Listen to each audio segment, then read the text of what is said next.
I'm sorry, Smokey. You were over the line. That's a foul. Bullshit. Mark at 8, dude. Excuse me. Mark at 0. Next frame. Bullshit, Walter. Mark at 8, dude. Smokey, this is not Nam. This is bowling. There are rules. Hey, Walter, come on. It's just, hey, man, it's Smokey. So his toe slipped over a little, you know? It's just a game, man. This is a league game. This determines who enters the next round robin. Am I wrong? Yeah, but I wasn't... Am I wrong? Yeah, but I wasn't over. Give me the marker, dude. I'm marking an 8. Smokey, my friend, you're entering a world of pain. Walter, man. You mark that frame an 8, you're entering a world of pain. I'm not... A world of pain. Look, dude, this is your partner. Has the whole world gone crazy? Am I the only one around here who gives a shit about the rules? Mark at 0. They're calling the cops, man. Put the piece away. Mark at 0. Walter, put the piece away. Walter? You think I'm fucking around here? Mark at 0.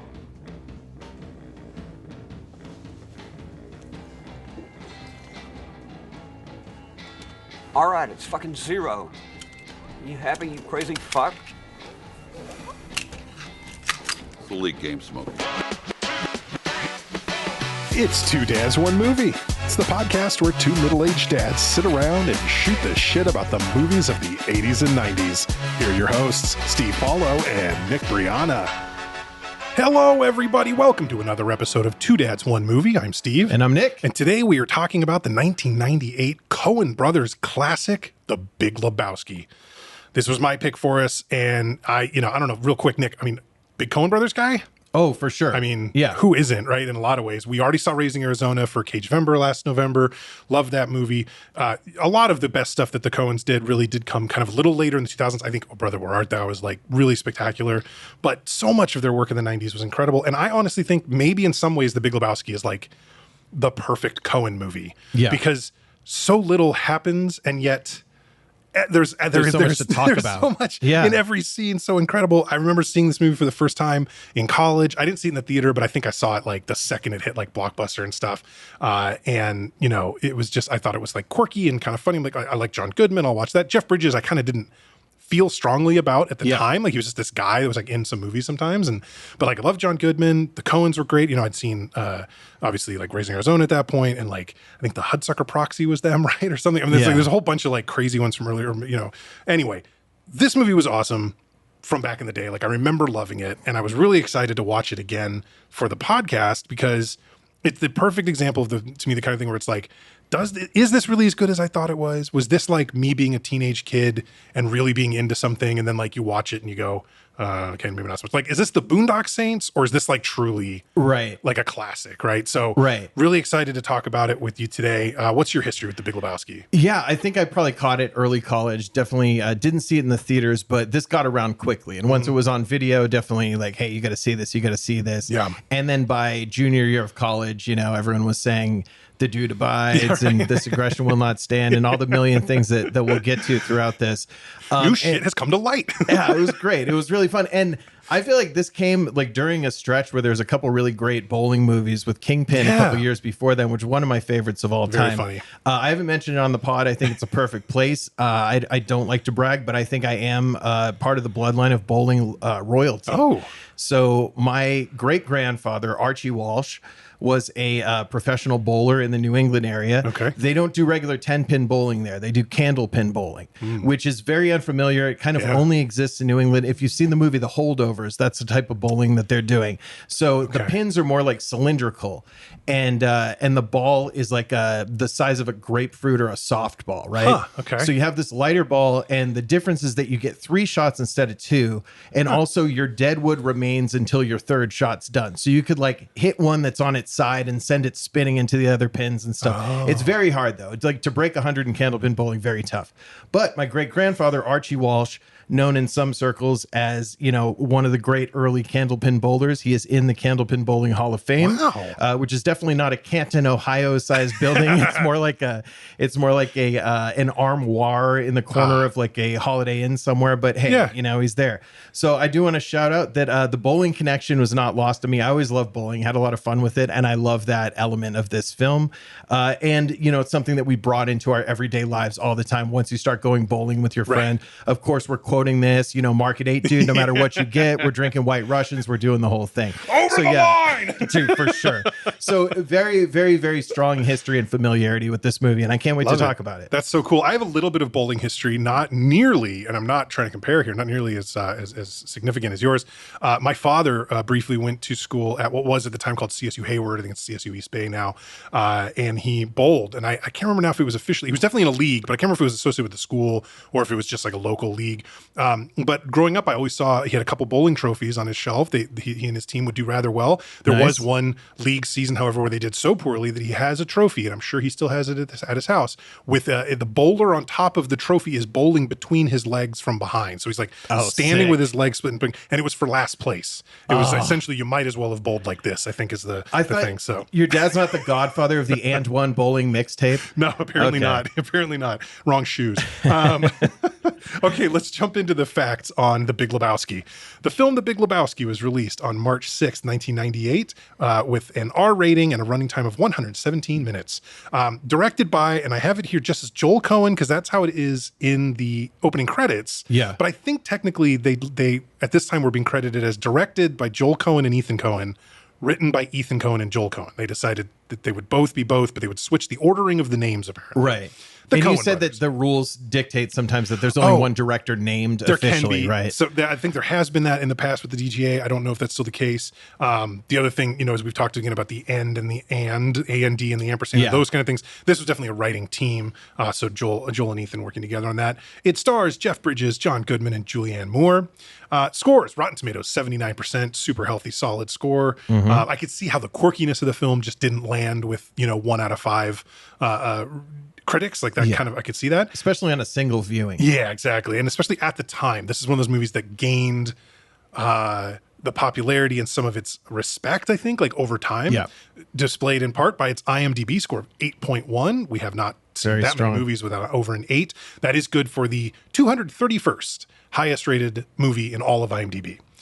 So there you go. We got a thumbs down from the Putz Gene Siskel and a thumbs up from the homie Roger Ebert. Hell yeah, Raj. Only awards I could find of really any note. There were a few critics associations and things, but it was added to the National Film Registry in 2014.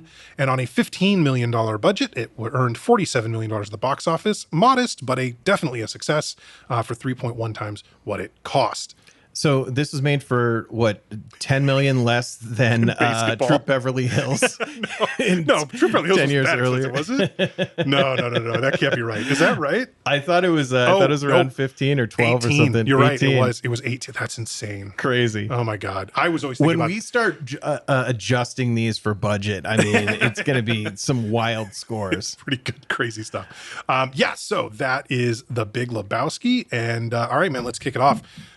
This movie starts with one of the great sort of narrative voiceovers, and it's a cold open. It's something we should point out right away. We just start off with just the image of a tumbling tumbleweed and the sort of dusky view of Los Angeles and the voiceover of the incomparable Sam Elliott, which I think is maybe the third Sam Elliott movie that we've done. Roadhouse Tombstone here. Yep. He's got the exact same Tombstone mustache, if you notice, when he shows up great. later in the movie. But his voice starts off and, he's basically telling us about the dude, and that, at the time and place, there was the early 90s. He says something right about what time we got into that thing with that guy, Saddam, or whatever he says. And it's just, this sort of like setting the scene of like the dude is a lazy man who just is a product of his time. We see him at Ralph's, which is like their Safeway, basically. There's their grocery store, checking the half and half.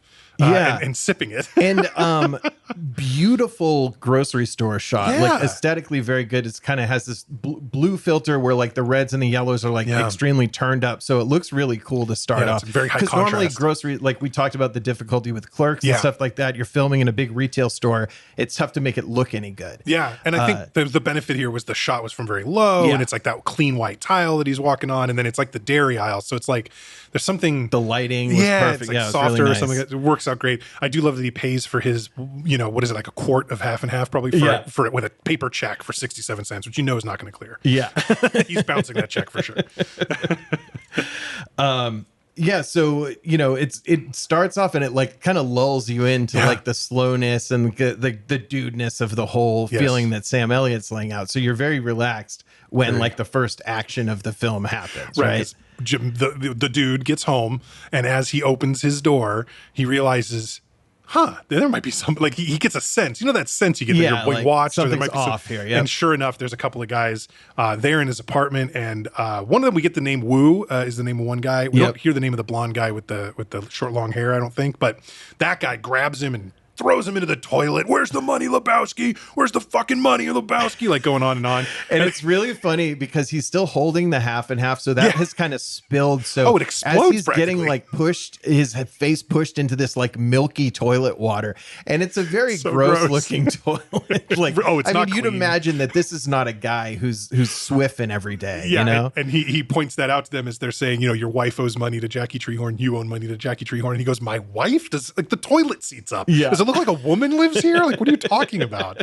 And so the two henchmen realize they've got the wrong guy, but before they leave, Wu pees all over the rug in the middle of the dude's living room, and which is just not very nice. No. There's a great line too. They pull his bowling ball out of his bag. He goes, "What the hell is this?" He goes, "Obviously, you're not a golfer." Yeah. It's just a great line. His responses to everything was really funny. So calm and so matter of fact. If you're peeing on somebody's rug, I noticed that he just kind of peed in a lot in one spot. Would right. you try to spread it around, or would you try to just like saturate one area? I think I would go with the Wu method. I'd go for Yeah. the saturation, really soak an area, make it very difficult to clean that spot. Because if you think about it, if you have a rug with a little bit of pee on it, if you've got a rug with pee in one space or pee all over, in either case you can't get it out, you're not going to want that rug anymore, right? True. So make sure you really nail a Make sure spot. you soak it. Good, get it into the pad underneath if you can. Yeah. Boy, then it's not going anywhere. Hey, if you have any more tips, hit us up at rugpeers@2dads1movie. That's the number 2 and the number 1. The way I have the email set up, that'll actually deliver. Please try it, somebody. So we cut then to the bowling alley, the sort of home base bowling alley for the dude and his bowling team. Yeah, and is this where we're getting this Bob Dylan song? Like the music selections throughout this film are so good. They're so good. They're so good.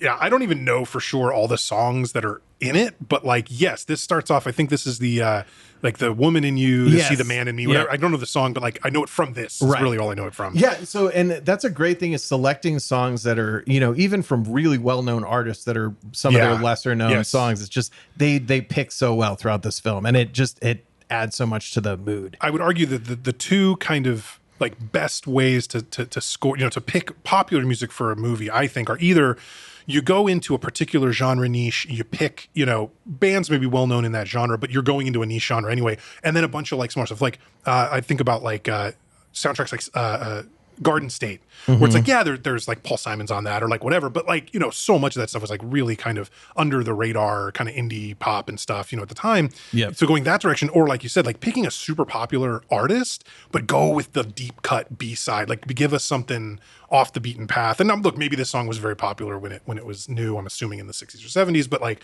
I didn't know it except until Big Lebowski, and it shows up twice in the movie too. So it almost becomes a theme song. Right. It's like the Oh Yeah song in Ferris Bueller. It makes the rare double appearance of a song.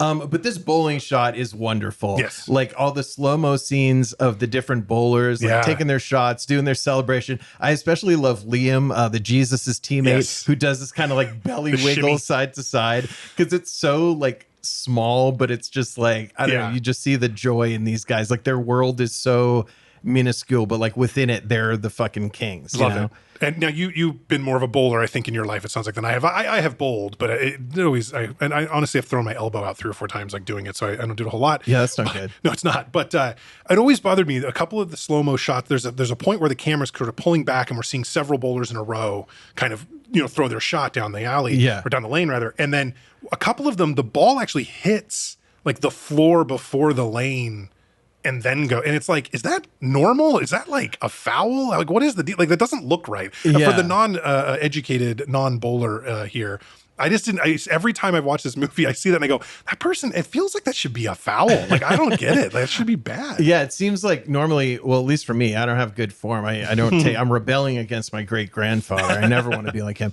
But I always like the ball gets a little air before it hits the ground. Yeah, that's what I figured. Most of the time, you see people kind of toss it almost, right? Like, anyway, but yeah, so we meet Walter Sobchak and Donnie, whose last name I don't remember because we only hear it once, I think, at the very end of the movie. Yeah. But this is the dude's bowling team, and Walter's played by John Goodman, Donnie by Steve Buscemi, and Walter Sobchak is one of the single greatest characters I think ever in a movie in the 90s. Like I literally, I don't know if everybody does this, but I know for me, I have turned Sobchaking into a verb, which is to be wrong, to not be wrong, but to be an asshole. Right? Yeah. You're not wrong. You're just an asshole. That's Sobchecking. Yeah. So, that because that's such a standard theme here in the way the dude and Walter interact with each other. But Walter's basically saying, hey man, this rug, like this really tied the room together, didn't it? Like this is a prized, possession. And this interaction between Donnie and Walter, it goes on over through the whole movie. It's so beautiful. It's so perfectly descriptive of these two characters, where Donnie is just asking innocent questions, wanting to be involved, wanting to be included, and Walter could not be more pissed off. He hates it so Donnie much. about It's this. really funny. Like, shut Donnie, you're out of your element. Shut the fuck up, Donnie. Like over and over again. I don't know how many times John Goodman says "shut the fuck up, Donnie," but it's got to be 4 or 5 times at least. Yeah. In the movie. Such a wonderful interaction between and them. Donnie is just like so innocent and so clueless about like these questions, like these details that he decides to focus on, in this story. But it comes to that Walter is convincing the dude that, okay, well, this doesn't end here. Like you are owed a rug. Yeah. And you should go get it from the guy that they thought you were. Right. Right. Maybe they had the wrong Lebowski. You should go get it from the other Jeffrey Lebowski. Like you should go do that. And, so dude agrees, and he's like, that's interesting. I should do that. He kept saying this is a funny joke because he keeps saying that this Chinaman peed on his rug, right? So Walter, this very angry Vietnam vet, and he's going crazy. And he's like, oh, by the way, dude, Chinaman is not the preferred nomenclature, which is one of those things to his character where it's like, he can't help but correct something, even if in Walter's soul, he is a guy who would say Chinaman. Right. Yeah. But he's so pedantic above everything else that like he has to, to like be combative about everything they're talking about. There's something the Coens do in this movie that I think is wonderful. And something that I have been trying to do as I've started like writing screenplays and doing stuff, which has been a lot of fun. I've been trying to like really make interesting choices for all of the characters and give them backgrounds and sort of viewpoints that aren't just like, cookie cutter or normal, right? Which is a good thing. Like, sometimes movies are plot driven and it kind of doesn't matter as much who the characters are, but this is like a character driven movie. Like this movie doesn't work without these characters making the choices they're making. And what I find is that in particular, the Coens give such rich background life to every character in this movie, even the ones that are on screen for 5 minutes tops, like Quintana and some of these other, but like Walter in particular, you look at like who this guy is, right? So he's a Vietnam vet who owns a sort of like security equipment store. Yeah. Right. He's divorced from an ex-wife for whom he converted to Judaism, and he continues to like, observe Shabbos, and like, he's very ingrained. He quotes, the founder of Israel or whatever, right? Yeah. All this stuff. And it's just all these really interesting choices that like didn't need to be that specific and didn't need to be there to let the plot continue, but they improve or they enhance, right, the character so much. One of my favorite one of all time, we'll get to later, but like Larry's dad, not just being a guy, but being a famous TV writer in an iron lung is like such a brilliant choice, as writers. So anyway, but we're starting to get some of this out of Walter, and you're absolutely right. The sort of correcting the dude on proper current vernacular and nomenclature, I think is just an example of that. That's so perfect. But yeah, so the dude does go seek out the other Jeffrey Lebowski, who happens to be this millionaire in a big mansion and whatever. And his assistant, Brent, right? Brandt. It's like Brandt, played by the wonderful Philip Seymour Hoffman. I mean, the whole cast is just top. They really nailed it on this film. Yeah. Really wonderful. And Brandt is just the most hilarious kind of like rich guy, suck up kind of guy, like just this. He's a toady. 100%. And his goal is to be a barrier between the actual Big Lebowski and anybody who's trying to get close to him. And the way he's handling the dude when he gets there, as the dude's kind of looking at the pictures on the wall, and he doesn't let the dude have a single thought about any of the photos without hopping in and being like, oh, that's actually when Mr. Lebowski visited here and here. Yeah. And he's jumping in with all these details. And he clearly, it's all scripted. Or pre-written for him, because there's points where he sort of stumbles over a word, and instead of just going on the way someone would if they were just talking to you, he retraces his steps a few words and repeats the sentence from the beginning. Like because it's been tour that he has to give people that enter that room, which is like says so many other things about both Brandt and Lebowski. that they have this process in place of like how he's supposed to explain the wall of fame outside of Lebowski's office to visitors, right? It's an interesting thing as well. But he does go in and see Lebowski, who of course is wheelchair bound, and he is not a nice guy. He's quite a dick. The dude tries to tell him like, hey man, these guys came looking for you, and then they peed on my rug, and he keeps saying, yes, you told Brandt on the phone, he told me, so yes. And it's just like, he's such a dick about it. And they get into the whole like, sort of, you're a bum, like, you know what I mean? Like, don't you have a job? Like, he's insulting him. Like, it's ridiculous. Lebowski was like a war veteran who had lost the use of his legs, and still, despite that, managed to build this success. And who knows, like, how much he's full of shit, but this is what he's saying. Right. He's really like, the dude is the most repulsive possible type of person to him. And now he has to sit across from this fucking guy because he has the same name as him. Yeah. I will say that the dude looks a lot like present day Eddie Vedder in this movie. When we're watching, we're like, damn, that showed him at the World Cup. That's what he looks like right really now. Accurate, yes. But I do love the Big Lebowski. Are you employed, sir? Ask him all these things. Is this how you dress up to go look for a job on a Tuesday? And he's like, oh, what day is it? What day is it? Yeah. Mind if I do a J? All these things that he's... So it's a great clash of kind of cultures there. And so the Lebowski basically shouts him out of the room, and the dude gets up and leaves. Okay, fuck it, whatever. And then Brandt is coming down the hallway, and it's a really funny those things where the door shuts and you can hear just how good the soundproofing is inside Lebowski's office. You almost can't hear him at all. So as Brandt's coming down, he goes, how was your meeting with Mr. Lebowski? He says, oh, went great. The old man said, take any rug in the house. Yeah. So then they're heading out, and they have to head out past the pool, and it's like some other worker there, whatever, is carrying a rug, and Brandt and the dude are walking, and they walk up to Bunny, who is the Big Lebowski's wife, played by Tara Reid, who I think was like, the actress, I think, was like 19 or something at this point. Big star at the time. I will say Tara Reid, first celebrity girlfriend of Tom Brady once he became they dated for like a year before he got with Bridget Moynihan. Oh, did not know that. Big news in New England in like 2001, 2002. I say this was pre-American Pie, so I don't even know what else she'd been in before this. I don't really think she was. Yeah, because that was kind of her breakout. Been in one of those ensemble, like I Know What You Did, like, or those the faculty. She's like in the faculty or something. She was in one of those, I think, something like that.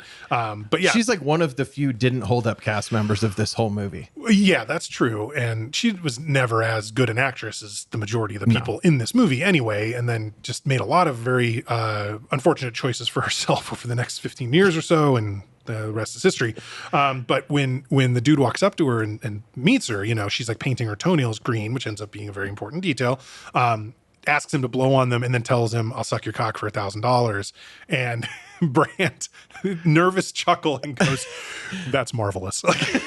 It's just one of my favorite lines. Brandt's uncomfortableness with anything not going according to plan is so funny. And then once again, Lebowski, an absolute assassin, saying, let me just go find a cash machine. So good. As if you've got $1,000. It doesn't matter. It's really good. But he should have written her a check. Yeah, right. But also we should note at this point in the pool nearby is a guy who shows up numerous times, Yuri, right? She even said, or Uli, right? Yeah. Oh, that's Uli. He doesn't care about anything. He's a nihilist. That's right. And that's a character who gets referenced many, many times throughout the movie, and we see him later. But he's there, passed out, empty bottle of like Jack Daniels or something next to him in the pool. Just something to mention. He's floating very nihilistically. Yes. They nailed that shot. That is true. It's really good. So now we're back at the bowling alley. Yes. So Walter is there, and Walter shows up with a little dog in a crate, and tells this funny story about like this is his ex's dog, and he's watching the dog because she's traveling or something like that, and he has the dog, and the dude's like, well, why'd you bring it bowling? He's like, I didn't bring it bowling. He's like, I didn't rent it shoes. I didn't buy it a beer. It's not taking your turn, dude. But it's definitely not a Pomeranian. I don't know little dogs very well. That's not a Pomeranian, right? He keeps calling it a Pomeranian, but it's definitely not. Am I wrong? Yeah, Like, I couldn't tell. Looks like a little terrier or something. Yeah, it does seem like Pomeranian's hair seems to go like straight much out, and a fluffy. terrier would be way more. But so, which is just funny, I think, then that Walter doing all this for his ex-wife while she's on vacation with her new husband, I think, or honeymoon or whatever, is watching this dog. He doesn't even know what kind of dog it is. Right. He talks about how it has papers. You can't board a dog with fucking papers. show dog with fucking papers. And he's locked into this shit, and then like watching the other team bowl out of the corner of his eye. So in the middle of this, just shouts out over the line. Oh my and God. one of the other bowlers, Smokey, I think his name is. Yep. And they argue. Smokey's like, I wasn't over the line. Walter's like, yes, you were. No, whatever. And he's like, mark it 0. And he's like, it's an 8, dude, mark it 8. And they're going back and forth. At which point, Walter decides he pulls a pistol out of his bowling bag and is like, Smokey, you are entering a world of pain. A world of pain. And he's like going off, and he basically pulls the gun, cocks it, points at Smokey, markets are all this stuff, and he screams about, this is not Nam. Am I the only one who gives a fuck about the rules? Yeah. Like, he just loses it. They finally mark it 0. He like does pop the clip out and kind of unloads the gun and puts it away. So it's like, okay, cool. But like, and then I guess they continue bowling, or do they leave right away? Yeah, I because can tell. like They must have finished out the frame. I mean, if he cared so much about that individual score. And he just showed up. There's Yeah. that. But when they go to leave, you can see the cops behind them are arriving and running in, and all this It seems stuff. like they probably would have left pretty much after right that away. happened. Yeah. I guess. So it's really funny they're having this conversation, and Walter's like, am I wrong? Am I wrong? It's like, no, you're not wrong. You're just an asshole, as the cops are like rushing in looking for Walter behind them. Oh man. The dude, we get a little scene of the dude back in his apartment, and he's got a nice little bar set up there, making himself White Russians all day. Were you ever a White Russian guy? Because of this movie, I definitely did adopt White Russians for a while in college. Yeah. I can't tell you. Oh man, I mean, we must have subjected so many people to bad White Russian breath, like in Vegas. People are like smoking cigarettes and playing blackjack and drinking White Russian, kind of eating too, White Russians all night. So when we watched this movie for the podcast, my wife and I, she suggested, she's like, well, why don't we make a White Russian and see how it is? So we had a couple, not bad, but I don't know how you go all night with it. It's kind of like a Bloody Mary. It's like a one and done type drink to me. I agree with you. I think they can be nice. I think even when I was drinking White Russians, it would be the first 1, maybe 2 cocktails of an evening, and then I'd go on to something simpler like gin and tonic, or just something that was just like more of a something cocktail you could see through. Something translucent at least. Yeah, exactly. But yeah, no, I think I was a White Russian guy for a while, and then I was a whiskey sour guy for a while, and then a vodka Red Bull guy for a long time. That was. I had a I don't know stretch how of I that lived too. through that. You know what? Vodka Red Bull era directly correlates with my worst behavior, I think, too. I think that's probably pretty accurate. It's definitely pre-kids, I'll tell you that. So we're at the dude's apartment. One funny thing is he's got a big poster of like Richard Nixon bowling. Yeah. But he does not seem like he'd be a Nixon fan, right? No, like the character. It seems like he's probably just wrote a the Park bowling Huron statement. Yeah. Sorry. But yeah, bowling fan. So yeah. And he gets a knock at his door as he like makes himself a cocktail, and it's his friend / landlord who's saying like, hey, you gonna come to my performance? Basically, you're gonna come see me. I'm doing my dance quintet, my cycle, right? and he's like, oh yeah, I'll be there, man. He's like, oh, by the way, tomorrow's already the 10th. Slide the rent under my door. So he has like this relationship with this landlord, and clearly he was a guy who was behind on rent, but this just hammers it home for us. Absolutely right. And then he gets a message. Basically, it's from Brandt saying like, hey, please, contact us as soon as you can. If you're worried that this is about the rug, it's not. Like, don't worry about that. That's perfectly fine. We just need to talk to you. So he ends up back at Lebowski's house. Brandt is head down, walking, looking like he's in mourning or something, whatever. And he, raising his arm, he's like, Mr. Lebowski is secluded in the West Wing and all this, which is just so dramatic. And so he goes in, he talks to Lebowski, who's like sitting staring into the fireplace in an otherwise dark room. And this is when he goes like, mind if I do a J? Which is just like, the kind of worst and also funniest way to talk about smoking pot, do a J. Like, I don't know. But it feels very child of the 60s. Like, it feels like very appropriate for like a boomer in this era. Totally. Who's a hippie. But yeah. And so we find out that Bunny has been kidnapped. Yeah. And they've got a ransom note and everything. Yeah. And it seems like Lebowski's clearly not happy with Bunny's Yeah. general behavior, and Right. that she's been involved with these pornographers and stuff. I'm not sure like how much of that he's disclosing at this Right. point. One thing he says is, asking Lebowski or asking the dude what makes a man, right? And I have to take issue that the dude says something like that and a pair of testicles. I will say that you can have any number of testicles That's and be a absolutely man. right. Don't you let anyone tell you differently. I never will. Okay, good. I never will. One ball army at twodads1movie.com. So the ransom note, he's like received Yeah. this faxed ransom note where it's like cut out letters, and really like, we're gonna kill her, $1 million, No funny usual stuff. ransom stuff. And when the dude reads that, he's just like, bummer, man. Except that he's just inhaled the J, Yes. so it's more like, it's a bummer, man. They're like, excuse me, it's a bummer. So basically they say, we think that, we want you to be the courier for this because we think this is maybe the same people who peed on your rug. And he goes, you think the rug pissers did this? He's like, well, we just don't know, dude. And you're in a unique position to confirm or disconfirm that, which I don't think is a word, but like, regardless, confirm or disconfirm this information.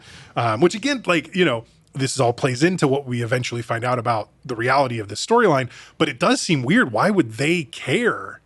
Right? Like that it's the rug pissers in particular. Like you should try to just identify, I guess, because the idea being is that if he doesn't like know who they are. It's not like he can identify them to the cops or, you know what I mean? It's just an interesting thing. And we later find out why, but like, it's funny that it doesn't quite even sit right now. And they think he's enough of a doofus. They can rope him in They think anyway. they can do whatever. It's very Fletch in that way. Yes, super Fletch for sure. Yeah.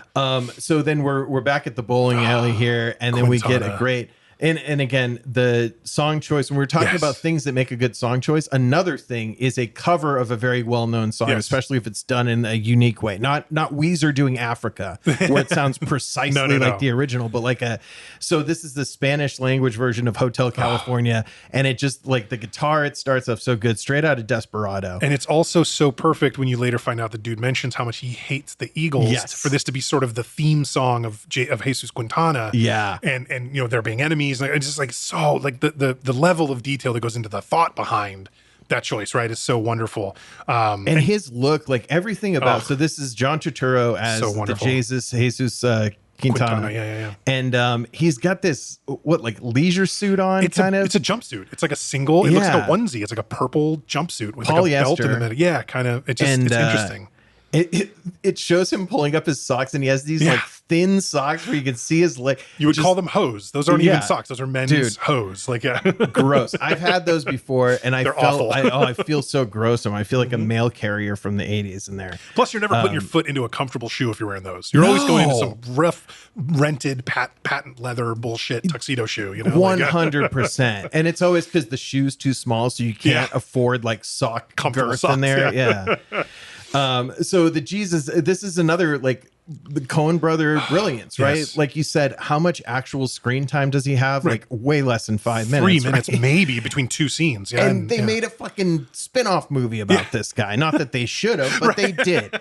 There was enough backstory even planted here. Just Walter saying like he's a pervert, and dude kind of saying like, yeah, the way that you would just call somebody a pervert, call somebody a bad name or whatever. He's like, no, man, he's got a record, like convictions, like exposed himself to an 8-year-old. Had to go when he moved to Hollywood. He had to go around like tell everybody he's a pederast. Which, by the way, we got to bring that word back. Yeah, pederast. I think that's absolutely how we should be referring to all these fuckers doing all the things they're doing out in the world. It's a great word. The brief little flashback scene they had of just the Jesus like in his regular street clothes, like meekly knocking on a neighbor's door, and this like real like biker or wife beater looking guy answers the door. Yeah. But Jesus, is like basically in Walter's face. He's like, I heard what you did. I heard this shit you did, like pulling a gun on that. You ever do that to me?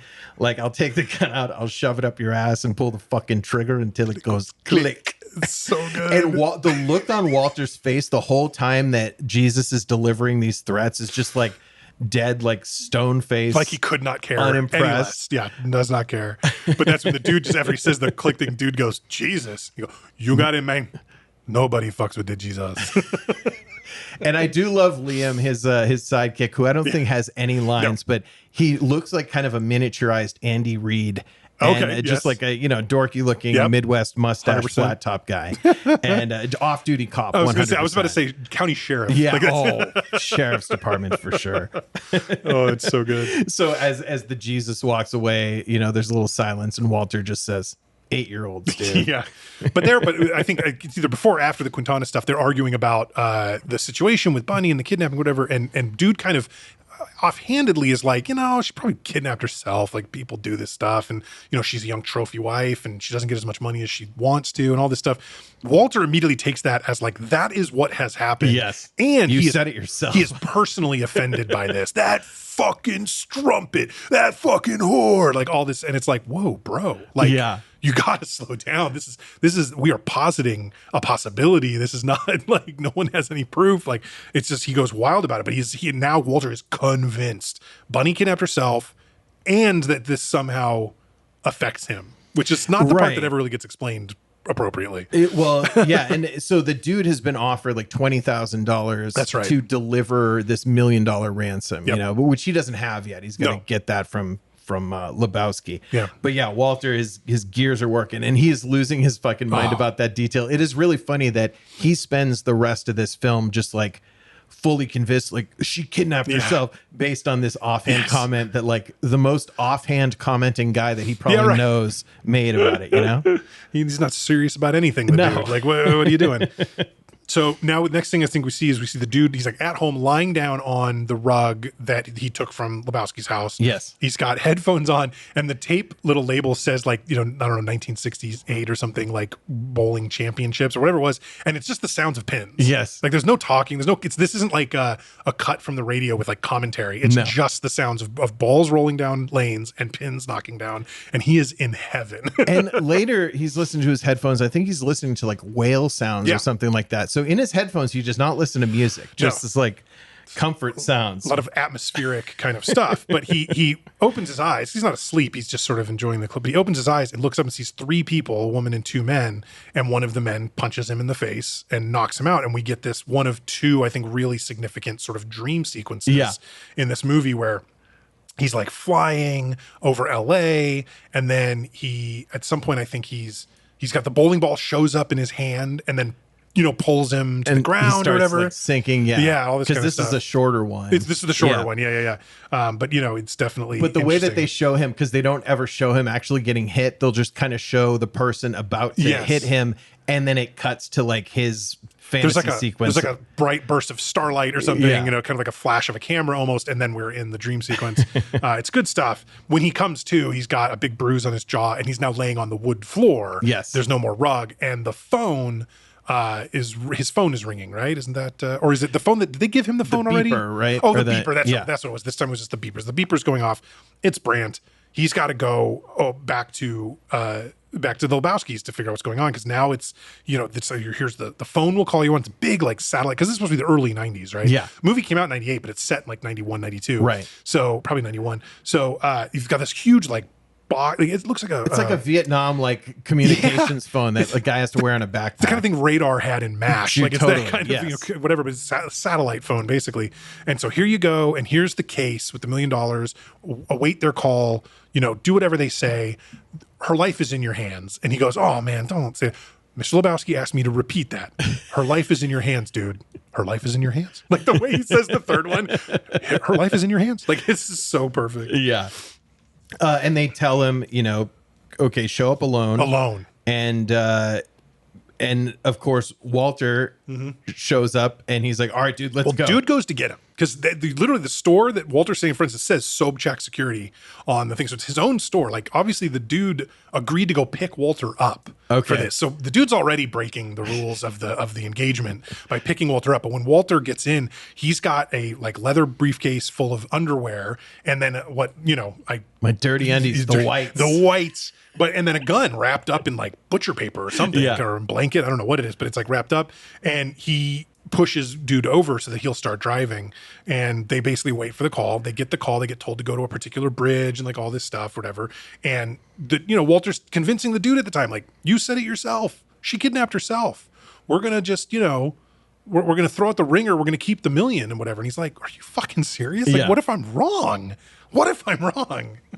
Yeah, and so this is fully Walter's plan. Like, we're taking this money here, and I've got the ringer with my undies in there. So as they're driving to the location, he gets the call. The dude gets a call, and he's like, "Yeah, we're on the way." Yeah, the where do you want us? What do you mean us we? to go? Yeah, He's like, "Oh, me and the driver, man. You think I'm handling the money, talking on the phone, and driving?" I mean, quick thinking by the dude. That's a good point, man. That's a lot to ask one guy to do. But yeah. They basically, so they have to go to a bridge, and they call again as they approach the bridge, because like Walter's plan now is like, okay, here's what we're gonna do. We're gonna give them the ringer, but then I'll grab one of them and beat it out of them about where they're keeping Bunny or whatever, right? So we'll bring her home. So even if she didn't kidnap herself, we're gonna get her and return her, which is all they wanted for their $1 million. Who cares who ended up with the $1 million? Exactly. Which is, I'm not gonna call it a good plan, but it at least has some logic to it potentially. You can follow it a little bit. But then they get another call, and the kidnappers, who have those thick German accents, we should mention, right, say, you throw the money, when you get to the bridge, throw the money out and keep driving. That's it. That's the drop off. And it's like, fucking Walter's like, no, that screws up the plan. Oh, well, you should call him back and let him know that it messes up your plan, Walter, So dude is like, I'm just going to throw the real money out because fuck this. And Walter's like, no, we're going to throw the ringer out. And so he throws the ringer and then dives out with the gun, basically. He's like, I got an Uzi. I didn't come naked or whatever. And the gun, he hits the ground, firing on its own. Well, he hits the ground so hard that, I think people underestimate how fast they're going. If you're going to try to exit a vehicle, anything over about 5 miles an hour. I was going to say, dude, if it's going 20, you think you can smoothly? No, you're going to be in big trouble. That's a lot of pain. And they weren't going slow. So whatever. So he tumbles out. The gun flies out, spins around, shoots the dude's car tire, causing him to crash. Right, and just the whole thing's a nightmare. And then the guys have dirt bikes, the official vehicle of crime. The official vehicle of crime, and are driving off in the opposite direction with the ringer full of Walter's undies. And they're watching him, and the dude is trying to be like, hey, wait, you took the wrong suitcase. And then they're sitting there realizing like, well, these guys are gone. And then we get a, fuck it, dude, let's go bowling. Let's go bowling. This is not the last time we'll hear that either. Oft repeated. And again, would be used by my friends and I in college to mean anything. Anything at all. It's just kind of like saying this place is dead anyway from the swingers. Right, yes. It just means let's leave. That's all. This place is dead anyway. Let's go bowling. Oh, I mixed my metaphors now. All right. So then we cut back to the bowling alley. Yes. Dude still got the sat phone with him. Hasn't turned it off. I noticed. It's just ringing. It just rings incessantly while Walter is trying to bowl. They end up leaving the bowling alley and the car is gone. Now, apparently they parked it in a handicap spot, which I'm assuming Walter drove because he was driving earlier. That's terrible. I really have a problem with people misusing the disabled parking spaces. So I'm glad the car is gone. Unfortunately, it was actually stolen, which is that to me says more about the person who stole the car. You stole a car from a handicap spot. You didn't know that wasn't a handicap person's car.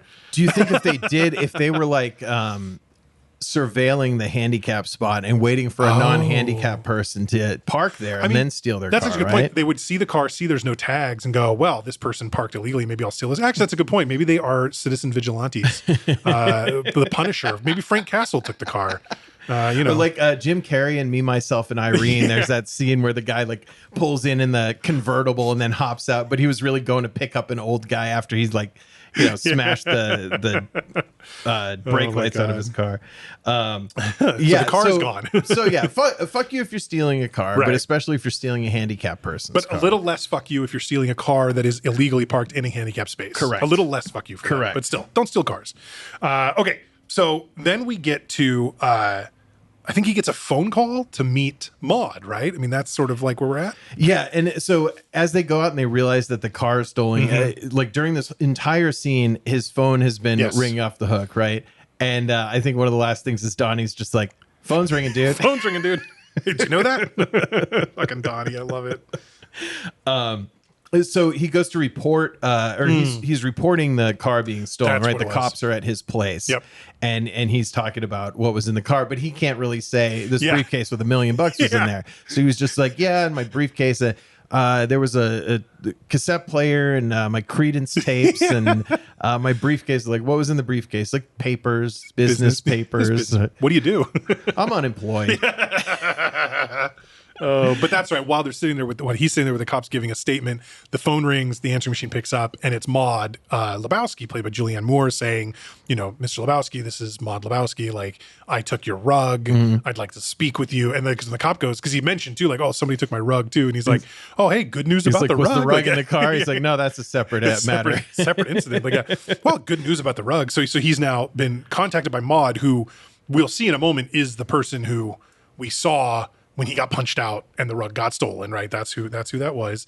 And so he shows up at her place, which is like sort of an art, work live loft kind of thing with and this crazy contraption set up where she's painting by being strapped to the ceiling and like pulled along a pulley system or something by two people who are helping her. I think the two guys that were with her before, as she just flings paint down onto a canvas that's on the floor, while she is mostly nude. Very interesting choice, but hey, artists do crazy stuff. I mean, and also people who inherit an amount of money that they never have to actually work or be judged by anybody their entire life can just do whatever the fuck they want. That is also true. So yeah, definitely one of those weird artists, and they did a good job of capturing her stuff, and all of her stuff was kind of very like Jackson Pollocky with a little more like edge to it, right? Because there was like a sexual thing to George it. O'Keefe going on. Yeah, definitely. But her character is hilarious. And the way that she speaks is really funny because she has so this affected. accent for no fucking reason, right? Which is amazing because we learn, right? Like she ostensibly, we can understand, like her mother married the big Lebowski, Jeffrey Lebowski, and all the money was her mother's. Like it came from like that side of the family or whatever. So she's obviously old money in that way. But it does seem like she probably grew up in or around Southern California. This is where because Lebowski himself has been such a pillar of the community for so long. Like they obviously have been there a long time. So the affectation and it really is kind of like, it's not like you grew up in some other country, picked up a little accent or a little affectation. She's doing it. It's a Hilaria Baldwin type thing. There you go. Yes. So what she's explaining is like, my father doesn't really have all this stuff. Like we give him an allowance, like he runs the charity and stuff. And then this Bunny Lebowski, like she's into some bad stuff. Like I don't approve of who he's with, and this is what she's into. Like she was into porn, and she shows the dude this video, right? Which starred Bunny Lebowski and the other guy who he saw floating in the pool earlier, whose stage name in this is Carl Hungus, which is very good. Yes, good stage name. Humongous Hog, maybe hashtag it. But didn't see it. In this porn, it's called Log Jamming. Yes, that's right. And it's just the classic, like the cable guys, like, I'm here to fix the cable, and she's sitting there, Maude is commenting on it. She's like, the story is ludicrous. And then there's like in the movie, like there's like a topless roommate that comes out. Oh, my friend came over to like whatever. And she goes, you can imagine what happens next. He goes, does he fix the cable? But yeah, So she says she suspects that her father is embezzling money from the foundation, and that's where this $1 million scheme came from. She's like, well, he's in on it. She's in on it. Somebody's using this to steal this money from the foundation. And then she says before the dude leaves, like, okay, we gave you a nasty crack on the head. Sorry about that. Oh, also, the reason you can't have the rug that you took specifically is that this was a gift to me a gift from my mother. It has sentimental value. She bought it for her mother. It was a gift to her mother from her. And so there's a sentimental value. So she's like, we'll give you money. You could buy a rug if you need that. And she says, go see this doctor that I want you to see. He's a good man and thorough. I love the way she says twice. The way she says thorough. I will still say that knowing no one around me understands what I'm saying. But if I use the word thorough, whatever, I can't even say it the right way anymore. I will say it like that. Like, thorough. It sounds more appropriate. So he gets driven home in a limo with who is that? That's a comedian. Dom Irrera. Dom Irrera, that's right. Who I think I kept saying in a different episode when I was trying to refer to Dan Hedaya. I kept saying Dom Irrera in one of our other episodes. In Commando. Right. Ridiculous on my part, but this is Dom Irrera, not Dan Hedaya. And they're just chatting or whatever. And he's like drinking a White Russian in the back of the limo. The limo drives him home. And he says when he gets home, he goes, hey, who's your friend back there? And there's like a purple VW bug or something that was like, he followed us all the way. And dude's like, oh, let me go check it out. So he goes out to look. But before he can go, another identically dressed limo driver, same cap, everything, grabs him and pulls him into another limo wherein there is the Big Lebowski and Brandt, and they're talking about like what happened, dude. Like, yeah. And as the dude is grabbed, he's holding his White Russian. So another great quote from the movie is he's being like kind of muscled into this limo. He's like, "Hey, careful! There's a beverage here, man." Classic. It's good stuff. But he's never concerned about himself, really. No. He's kind of concerned about just his stuff. Yeah. He likes his his environment. He's not like, don't hit me in the head. He's like, don't mess up all my stuff going on like around here. It's like, that's kind of what things are. So, he says nothing is fucked here, which is a great line. Yes. And he keeps saying like, well, look, you guys are not privy to all the new shit. A lot of new shit has come to light, man. New information is involved here, and you guys, you don't know all the stuff. And it's like trying to explain it, and they're just like, she kidnapped herself, man. Did that ever occur to you? And Brandt has this look on his face the entire scene, just the funniest, like, frozen look. Again, this is good. Freaking him the hell out. Like, he's not used to dealing with chaos. Like, every bit of Brandt's life is planned out, including the script he tells you when you show up to the house. Here's a question for you. Do you think Brandt... So I think, the end result here, right, is that we can be pretty sure Maude has got the right idea about what actually was going down, that Lebowski was trying to, like, embezzle the money in order to... Okay. Do you think Brandt is in on that, or is Brandt just following orders because he's being told what to do? Like, I can't quite put my finger on it, but... Yeah, because there's not... Like, is there anything that indicates that Brandt is more clever than he's letting on? He seems pretty clueless and just like serve Lebowski at all costs, try to make him look good. Yeah. He probably doesn't know there's something foul afoot. I feel like Brandt's probably an innocent involvee. Like, if he had designs on like stealing money, he probably would have figured out a way to do it on his own. Maybe. Yeah. But so they tell him, after the dude says, well, she kidnapped herself, this isn't a big deal. And they're like, all right, give him the envelope. And they give him this envelope and he unwraps it. And there is the toe with the same colored green paint that we saw Bunny painting her toenail earlier. Yeah. Missing her artificial extremity. Like, we didn't quite get the we've limb. always said this limb, very so light. it doesn't quite match, but it's close though. It's definitely close. Anyway, so then we cut to a diner. Walter and the dude are sitting at a diner together, and they're talking about basically dude telling him, see how wrong you were, Walter? Yeah. She did not kidnap herself. They cut off her fucking toe and sent it to him. And he goes, you want a toe? I can get you a toe by 3 p.m. with nail polish. You don't want to know how, but I can do it. It's like, Walter is just so dug in, he's like, there's no way that I'm wrong about this, dude. Like, she kidnapped herself. Yeah. And there's a waitress comes over and basically asks them to like keep it down. Like, this is a family restaurant, get you keep it down. And one of my favorite Walter lines is, excuse me, ma'am, the Supreme Court has roundly rejected prior restraint, which is a First Amendment thing. But like, yeah, it's just, I love that roundly rejected prior restraint. And then he said, and then the dude's like embarrassed by this. He's like, all right, I'm out of here. And Walter's like, I'm staying. I'm finishing my coffee. And like pounding the saying counter. It out loud, just waiting for people to be looking at him, but also losing interest in his own thing that he's dug his feet into. Oh, it becomes just a matter of principle. And here's the thing, too. A guy who claims or seems to have a fairly good understanding of, like the Constitution and freedom and like, this stuff. It's like, bro, the First Amendment does not apply to like diner counter waitresses. Like, they can ask you to shut the fuck up and get out no matter what. This is not the government. This is not Congress executing prior restraint on you. Like, anyway. So the dude is back home, and he's enjoying a nice bath in his tub. It's funny, almost every single time it shows him smoking a joint, he's smoking the tiniest little roach. He's never like got a fresh one, right? So he's got the little metal holder. In Lebowski's can I do house, a J? Can I do a J? Yeah. That's where he's got a whole one. Yeah. So he's enjoying in the tub and then kind of looks up at his front door and then before that. Yeah, go ahead. Oh, yeah. So the cops call basically and are like, hey, Mr. Lebowski, like this is so-and-so from the LAPD. We found your car. And he's just like, you can come check it out, come get it here or whatever. And he's just like, far out, man. Like, he's so happy. But then what gets his attention is the sound of the answering machine stopping because of a crashing noise. He looks over and the 3 nihilists from, the kidnappers, like whatever, have come in and have destroyed his answering machine with a baseball bat. Yeah. Come walking into the bathroom with like a marmot or weasel or whatever the heck it is on a leash.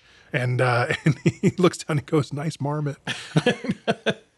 Again, no concern about what's happening to him, and they throw it in the tub. So they're threatening, we're gonna cut your Johnson off, Lebowski, and they throw the marmot in there. And I think there's two screams, like how we did the best screams in Home Alone, right? Where he does a real like Marv with a tarantula on him type scream. And they both have to do with his dick being threatened.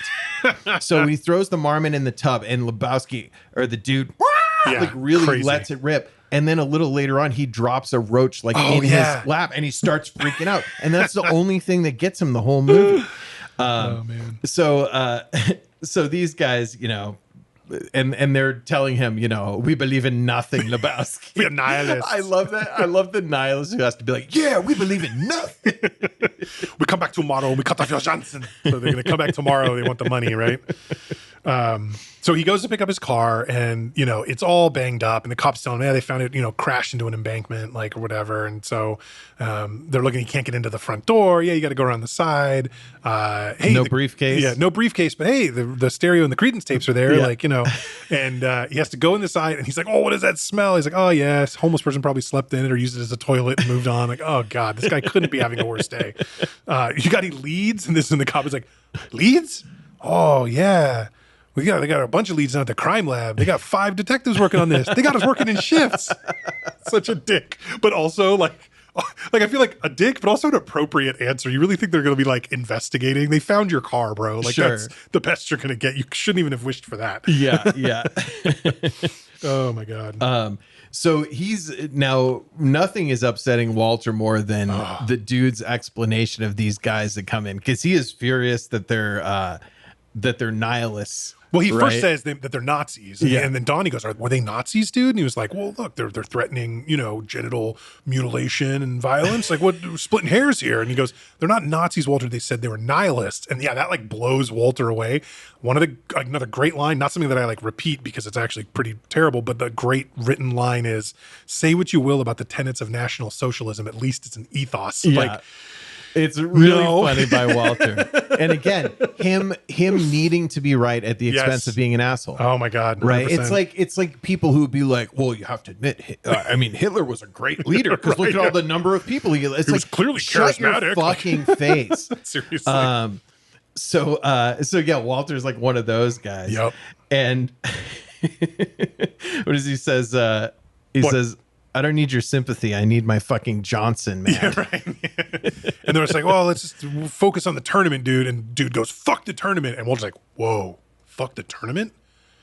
You're clearly not in a mood to get cheered up, dude. So we're going to go, come on, Donnie, let's go bowling. Let's go get Elaine. Like, and he's just like super fucking like offended by fuck the tournament. Are you kidding me? Yeah. So he goes now looking for... I love that when he orders a drink at the bar, he orders it as a Caucasian, which is another. I don't know if that originated in this film, but that's a funny trait for the character to have. I think that definitely was a way that drink was referred to as well. Yeah. Which is, you know, because the White Russian and technically the Caucasus Mountains are all out that way. So, but he orders the drink and then someone sidles up next to him there at the bar, and it's the stranger. It's Sam Elliott. That's right. Talking to him about like your style, dude. He orders a sarsaparilla. Yeah, he's like, you got good sarsaparilla? I got Sioux City. That's a good one. So fucking good. And he's got the exact same mustaches in Tombstone. Like, he looks great. Like, yeah, he's wonderful there. So he gets to chat with him for a little bit and take her easy. Yeah, take her easy, dude.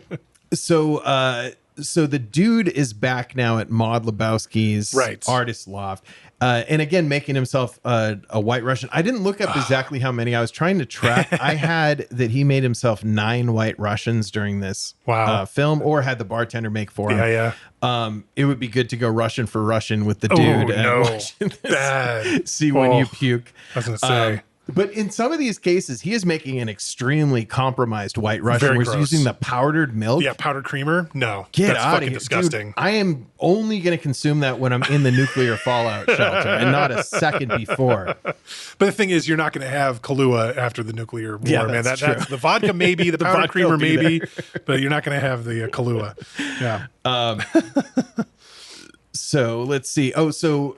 Basically, he tells Maud, like, oh, the dude from the porn that you showed me was the one who showed up, showed up at my house and threw He a wants the marmot in money the and tub. like all this stuff, and he's like, Uli, like that's like she's good friends with him. That's her co-star. He was in this band Autobahn, and like all this stuff. And there's this other guy there at Mods who's just like giggling all the time. Most infuriating guy to be there. He looks kind of like Vincent Price, but not really. Like, I forget his name.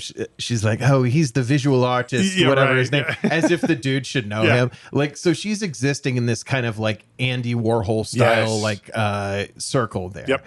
And and I love that they give the backstory to this guy, that he had this like that he was in this band called Autobahn. Completely unnecessary, but just adds so much funny shit for like, okay, what are you doing when you fail out of a German techno band in the mid 80s? I guess you go do porno in the US. Like, there you go. There you go. It's interesting. But Maud wants to make sure, first of all, that the dude goes and sees that doctor. She's like, I gave you this doctor's info. You haven't seen him yet. Like, you got to go see him. I don't want to be responsible for like late onset symptoms or anything like that, long-term effects. Please do it. So he does. He goes to the doctor, and again, he's listening to headphones. Although it might actually be music this time. I can't remember if we can hear what's in his headphones or not while the doctor's over, and asks him to drop his shorts or whatever. And he's like, no, he hit me right here. Pointing to his chin. And like, I understand. Drop your shorts, please. Yeah.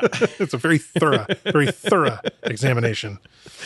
Okay, so now the dude he's leaving after this appointment, and I just love the way he's acting here. So he's playing his "Looking Out My Back Door" by Creedence, and the way he drums on the roof of the car, on the ceiling of the car, is so funny as he's lighting up his J and everything, kind of getting down to it. So he's grooving, but he drops the J into his lap and he starts fucking squealing, freaking out. And he's noticing the reason that he's distracted is he's looking in his rear view and he sees this VW bug following him again. Yep, same bug as before. He, again, drops the J in his lap, like starts squealing again. So I think those are the only two like big reactions we get have to do with his dick being threatened. Yep, exactly. He crashes, and when he crashes, he looks and he finds like it's kind of stuffed underneath the one of the seats there. I think that's the driver's seat he was in, is this like piece of paper, and he looks, and the piece of paper is obviously social studies homework, and very badly graded, like whoever's, but it says it's got like, what is Larry Summers, right? It's like the name on it. Larry Sellers. That's right. Thank you, Larry Sellers. And so that's a clue now as to where the car, who might have taken the car, right? That kind of thing. Yep. So then we cut to the landlord's dance quintet. Yeah. Donnie and the dude are watching, and it begins, and it sounds like Rites of Spring or something, like Stravinsky or somebody like that, and the guy's just dancing to this very like very thematic, dramatic sounding classical music, and it's terrible. And there's dancing. like 5 people there, total community theater type thing, but the dude, despite his flaws, man of his word. He said he would show up to this thing, even despite how chaotic his life became since agreeing to it. That's true. He's there. He's there he brought Donnie with him, and then Walter shows up and basically did some research. Not really sure exactly how. It's not like the internet existed at the time, but he figured out that Larry Sellers, where he lives, that his dad was the writer of a show called, what did they call the show? Branded. Which so probably like Bonanza. That's always what I assumed. Yeah. But Branded, right? Wrote the bulk of the series, 150 something episodes, whatever. Bulk of the series, dude. And so they're going to go to the kid's home to basically like interrogate him and figure out like where did the briefcase go, right? Because that was the key. So once the car was found, right, there's no briefcase. So they do that. They go, and this was the part where they didn't need to make this character, the father of this kid, such an interesting character, but they go in and like we already know he's this TV writer and like all this stuff. Yeah. They arrive, he's in an iron lung. And not like a 1992 iron lung. I mean, this is like a steampunk custom build. Who's the guy? Hughes, like Howard Hughes would have been in one of these things. Dude, totally. Absolutely. And outside Larry Sellers' house before they go in, they see this brand new looking red Corvette. So they're like, gorgeous. This kid stole our briefcase, took the money, bought himself this Corvette. Like, we're going to go get our shit back. And dude's like, you already spent the money. He goes, nah, you still got, he'd only be down about $50,000. Like, yeah, and the way that Walter is still reacting, like despite the fact that this guy's clearly incapacitated in an iron lung. I do also want to say to any of my relatives, anybody responsible for my care at some point, if I end up iron lung bound, please keep me in a back room. I don't want to be there when people first walk into the house. I don't want to, put my ass on the porch. Yes, I want to be assigned to everyone around. I'm not going anywhere, motherfuckers. Wheel me around in a wagon. Just keep me mobile. But Walter is still acting like he's meeting a celebrity, yeah. and he's so timid, and he's just like, and a good day to you, sir, like yelling across there. And then he says, We're big fans. he says to the caretaker, he's like, does he still write? And she's like, oh no, he has health problems. Which again, god damn it. Oh Jesus! So they call in the kid, right? Larry come in and they sit him down, and Walter's got. I love it too because it's like it looks like, oh, I would have this in an evidence bag, but it's just a Ziploc. Yeah. So I love that it's a regular Ziploc with the homework. Is this your homework, Larry? Is this your homework, Larry? Larry, is this your homework? Is this your homework, Larry? Larry. Hey, Larry, is this your home? And dude's like, we know it's his fucking homework, Walter. Like, where's the money? Yeah. Where's the briefcase, kid? Like, what'd you do with it? It's like, dude, please. Larry, is this your homework? And Larry is just sitting there like dead. Oh, This he's is not kind of like a responding. hidden fear of mine, is encountering some like immovable 10-year-old at some point, who just has more willpower than I am. Like, just like, oh, dude. They got the time. I don't man. want to They got all the time in the world. They ain't got to do shit. And so Walter, and it's great that this kid is not reacting, and Walter's like, okay, Yeah. you want to be like that? Yep. All right, let's be like that. And he goes out front. He's like, you see what happens? You see what happens when you fuck a stranger in the ass? And I think that came up earlier in the movie. Like, he's repeating that somebody else had said that earlier. Oh, maybe. I don't know. Or maybe he didn't hear it, but I think somebody Yeah. else said it. And when you watch this on TNT, this Yeah. was a joke about me and my college friends. It would say, you see what happens when you find a stranger in the Alps. One of my favorite edits of all Which time. is- Find a stranger. I even wrote down "find a stranger in the Alps." I want to make sure one of us mentioned it. It's so funny as an edit. But yeah, he So Walter smashes just every bit of destroying this it. car. He even Yeah. reaches in to turn on the headlights so that they'll pop They up pop so up that so he he can can break them. smash 'em. Smart. But then a neighbor, somebody from next door to Larry, comes running out, this big guy with sort of an accent. He looks like maybe he's like Middle Eastern or something. He's like, what are you doing? You're killing my car. I just bought this car last week. You motherfucker. I killed your car. And Yeah. he's like, and he goes over to the shitty car. Donnie's still sitting in it. Yeah. Right. And he just busts in the windows and busts in the windshield and fully destroys it. And so then they're driving away. And actually, we forgot to mention real quick. yes. When they were at the quintet, the dance quintet, Donnie asked, like, when they said where Larry lives, is that near the In-N-Out or whatever? He's like, no, the In-N-Out's on this. No, it's near the In-N-Out. Can we get In-N-Out burger, guys? Can got we get good In-N-Out? burgers there, They Walter. got good burgers there, Walter. Shut the fuck up, Donnie. But they're driving away with burgers and fries. Yeah. I don't know if you believe this or not. 100% not In-N-Out. This is not what In-N-Out Not burgers look like present at day all. packaging. Not at even least. the packaging. The burgers themselves don't look anything like In-N-Out burgers to me. Okay, like, yeah. like they were 100% not. In-N-Out's got this look.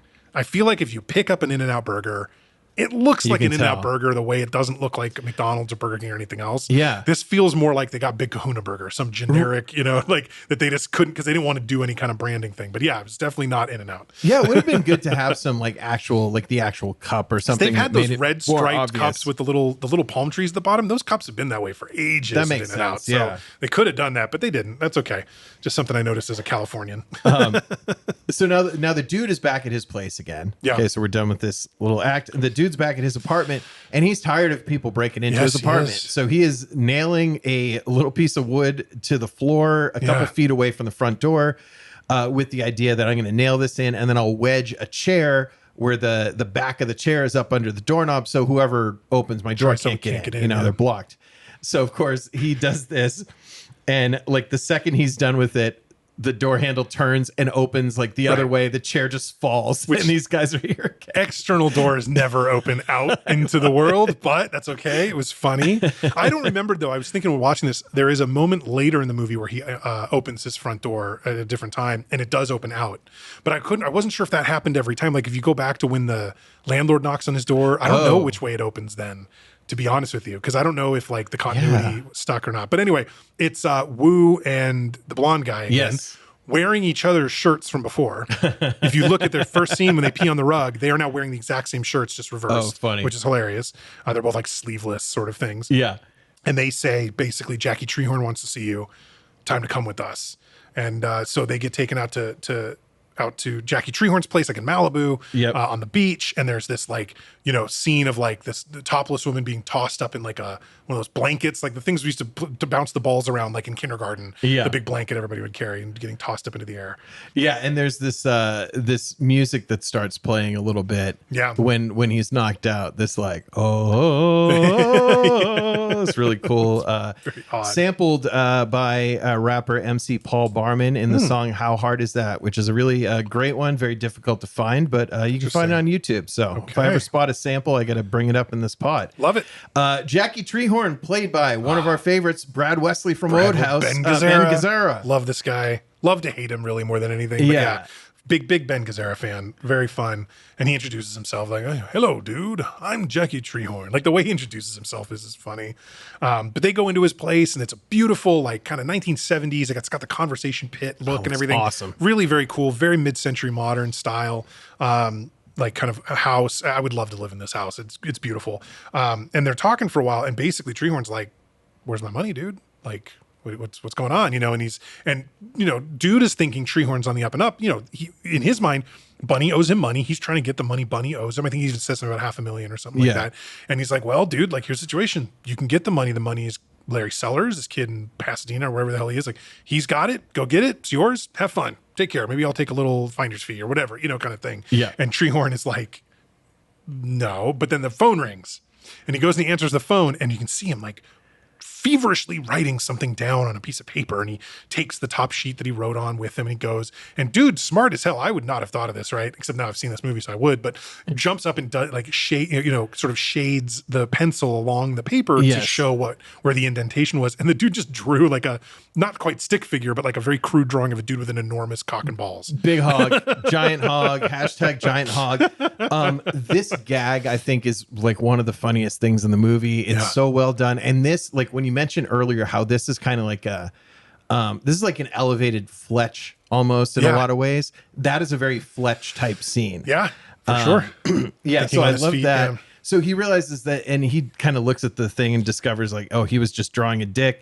And he's drinking this White Russian and is kind of like, whoa, you make a hell of a Caucasian. Like, whoa, what did you put in this thing? Yeah. But it's clear that his drink has been drugged. Yes. And then we get the most extended kind of dream unconsciousness sequence of this movie. Yeah, it's the much longer one. It starts off actually with its own like title card. It says Jackie Treehorn presents Gutter Balls, and it's like he's in a bowling themed maybe porno musical with Maude, who is herself dressed up like in a Viking sort of, the way Bugs Bunny dressed up as a girl Viking, right? In those old cartoons, that's exactly how Maude is dressed with the pigtails and the bustier and stuff like that.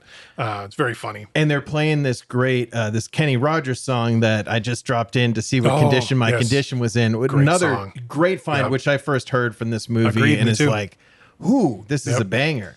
I noticed a lot of stuff during this scene. It just like any dream, it's stuff that we've seen the dude see during the movie. So one thing is he goes up to the shoe counter at the bowling alley and Saddam Hussein hands him his bowling shoes. The floor in there is this checkered black and white floor, which is the same floor as the Big Lebowski's kind of like hallway area.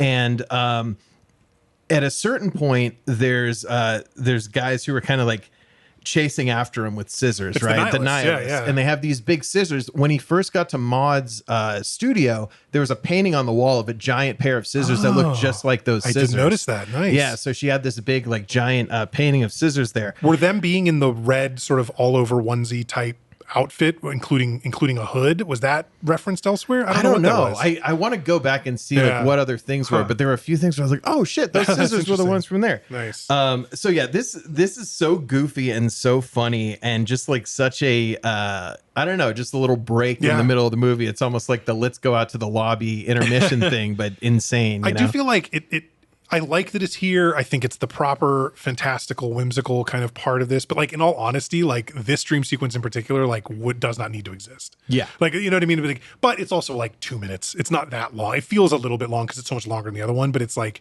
it's just interesting. I do like the transition out of it where he's running from the nihilists with the huge scissors in the dream and then kind of comes to running down PCH through Malibu, right, with cars behind him and stuff, like super dangerous. And he gets picked up by the cops and he gets taken to, Malibu PD and is chatting with this like police captain or whatever. And, he's giving him a hard time and is like, I can't He's very Will Teasel from First Blood. Absolutely. Like, I don't want you in my town. My beach we community. We don't need your type in our quiet beach community. Stay out of Malibu, Lebowski. But I love when he throws the coffee. But dude says something snarky, and the cop throws the coffee mug at his face and clocks him right in the head with the coffee mug. And I love he goes, "You fucking fascist!" Like his reaction. It's so good. So Stay out of Malibu, Lebowski. they asked the dude for an ID, and he pulls out, and the only ID he has is like a physical Ralph's club card for the grocery store. Yep. We had a Ralph's in Santa Barbara. It's kind of like a Southern California thing, and we were so excited when we saw Big Lebowski, and we're like, oh, dude, let's go get Ralph's cards. And we were so psyched, right? So we made a whole day of it, and we went to Ralph's, and we filled out the things and signed up for the cards. We're like, dude, we're gonna have Ralph cards. This is gonna be so epic. And then there were those little shitty keychain tag cards. I'm like, no, I want a Lebowski style Ralph's card. What the fuck? With the imprinted name, like on a credit card, like the I raised. because I need someone to be able to do a Jackie Treehorn tracing of it. If they need to. Oh, God. So big disappointment in my Lebowski life. There. They only had the keychain thing. But yeah, so this is kind of a very funny scene. Like the whole Gutterballs thing plus the Malibu Sheriff are a little out of place relative to the whole rest of the movie. But it's cool. It gets very entertaining though. Absolutely. And it gets dude into a taxi cab with a guy playing the Eagles. Yes. And he's asking him to stop. And the guy's like, fuck you, man. He's like, no, come on, man. I've had a tough day. Like, I'm hungover. And I hate the fucking Eagles, man. And the cab driver stops the car, like on the highway, or, you know, whatever he is, it drags him out. It's like, get the fuck out of my cab. Like, drives off. I don't like the Eagles.